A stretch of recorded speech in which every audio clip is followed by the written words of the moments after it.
राम चैतन्य चैतन्य चैतन्य अंडमान निकोबार में स्थित cellular jail है। इस जेल में काला पानी की सजा देने के लिए कैदियों को यहाँ भेजा जाता था।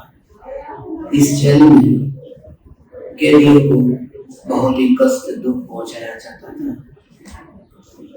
इस जेल को काला पानी की सजा देने के लिए कहा जाता था, इसके लिए क्योंकि हमारी संस्कृति में काल शब्द है।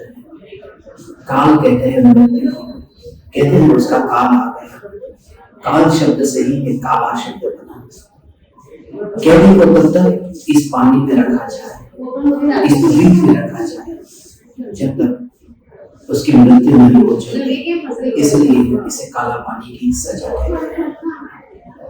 इस भूमि पर आकर के वीर सावरकर के इस जेल की काल कोठरी को देखकर के यही विचार आता है, जैसे स्वतंत्र सेनानी वीर सावरकर ने अपने देश को अंग्रेजों की गुलामी से बचने के लिए अपने प्राण की भी परवाह नहीं की और अपने देश को आजाद करने के लिए अपनी जान जोखिम में डाल दी। क्या कभी मुझे लगता है कि मैं भी संसार के कारागृह में बंधा हुआ हूं? ये देह, ये शरीर एक जेल है, कर्म हथकड़ी है, परिवारजन चौकीदार है।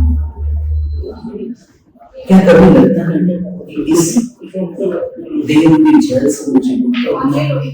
इस देह की जेल से मुक्त होने के लिए वीर नहीं, महावीर भगवान महावीर ने हमें चैतन्य परमात्मा का बोध दिया।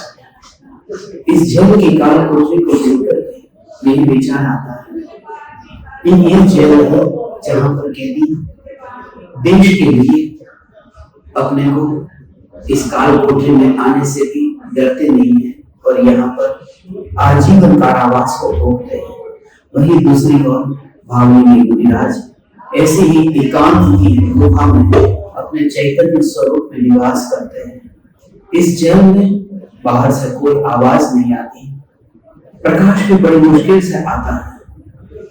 वर्षों वर्षों तक इस जेल की चार दीवारों के अंदर रह करके कैदी की क्या हालत होती होगी, मगर जरा विचार करो। बावली मुनिराज संत वितरागी मुनि जब गुफा के भीतर में अपने चैतन्य परमात्मा स्वरूप में लीन होते हैं, उन्हें रंज मात्र भी अकेलापन नहीं लगता, रंज मात्र भी ऐसा भाव नहीं आता कि मैं यहाँ कहाँ बना, क्योंकि ज्ञान मूर्त रूप से विचरण करता है।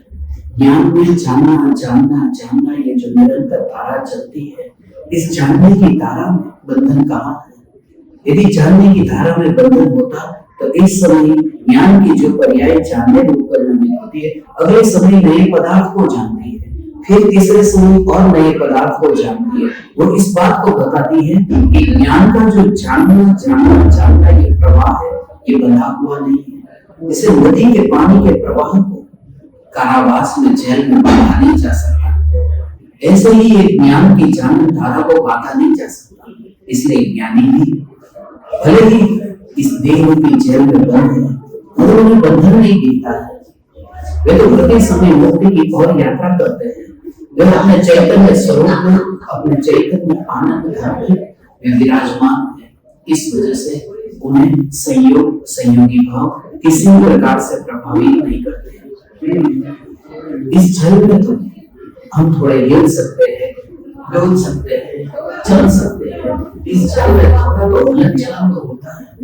जरा विचार करो कि भगवान आत्मा इस कारागृह में जो बंद है, देह की जेल में बंद है, शरीर में से बाहर ही नहीं निकल सकता। इस शरीर में ही बंधा हुआ है। मैं यदि हाथ ऐसा करता हूं तो आत्मा भी वहां जाता है। शरीर जो है, ये शरीर जब यहाँ पर जेल में चलता है तो शरीर के साथ में जेल तो नहीं चलती, मगर ये कैदी के साथ में, ये कैद खाना भी इसके साथ में ये चल रहा है। इससे ये समझ में आता है कि ये जेल, देह की जेल तो बहुत ज्यादा खतरनाक है। मगर फिर भी जिन्होंने भी इस जेल से मुक्ति पाई है, उन्होंने अपने को जेल स्वरूप नहीं देखा, बंधन स्वरूप नहीं देखा, त्रिकाल शुद्ध चैतन्य स्वरूप देखा। जैसे फूल है, वो कागज के साथ में बंधा हो, उसके ऊपर धागा लिपटा हो, धागे को हटा दो, किसी व्यक्ति को पूछो कि ये गुड़ कैसा है, वो कहेगा कि गुड़ मुक्त है क्योंकि धागे से मुक्त है। मगर दूसरे व्यक्ति को पूछो कि ये गुड़ कैसा है, वो कहेगा बंधा हुआ है क्योंकि कागज के साथ लिपटा हुआ है, बंधा हुआ है। मगर तीसरे व्यक्ति को पूछो कि ये गुड़ कैसा है, वो नहीं कहेगा कि गुड़ बंधा है, गुड़ मुक्त है। उसने गुड़ को चखा, वो कहेगा कि गुड़ मीठा है। बंधन और मुक्ति से पार जो अपना चैतन्य स्वभाव है, इस स्वभाव की अनुभूति इस कारागृह में प्रवेश करके ये जागृति रहे कि जो कभी कारागृह में गया ना, बस ये चैतन्य परमात्मा है। कोई परदेशी हमारे देश पर आकर के वास न करे और हमारे देश पर कब्जा न जमाए, उसके लिए हम इतने सावधान होते हैं। क्या कभी ये विचार किया कि ये कर्म भगवान आत्मा के चैतन्य के प्रदेशों पर अनादिकाल से वार किया, प्रहार किया, बांधा है, मगर फिर भी उस बंधन के बावजूद भी जो स्वभाव नहीं बनता है, ये चैतन्य स्वभाव की मैं हनुमान निकोबार भी इस जेल में आकर के भी जेल जैसा अनुभव नहीं हो रहा है, मुक्ति का अनुभव हो रहा है।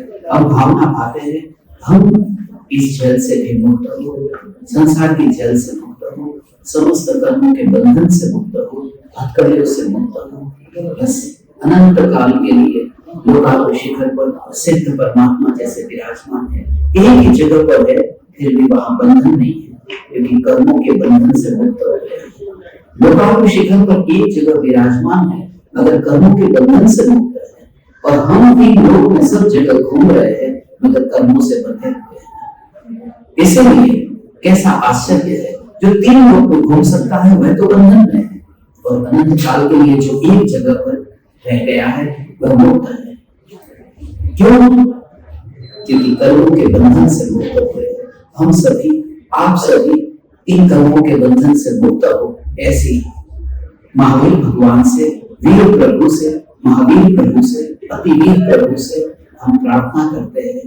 प्रणाम। चैतन्य चैतन्य चैतन्य।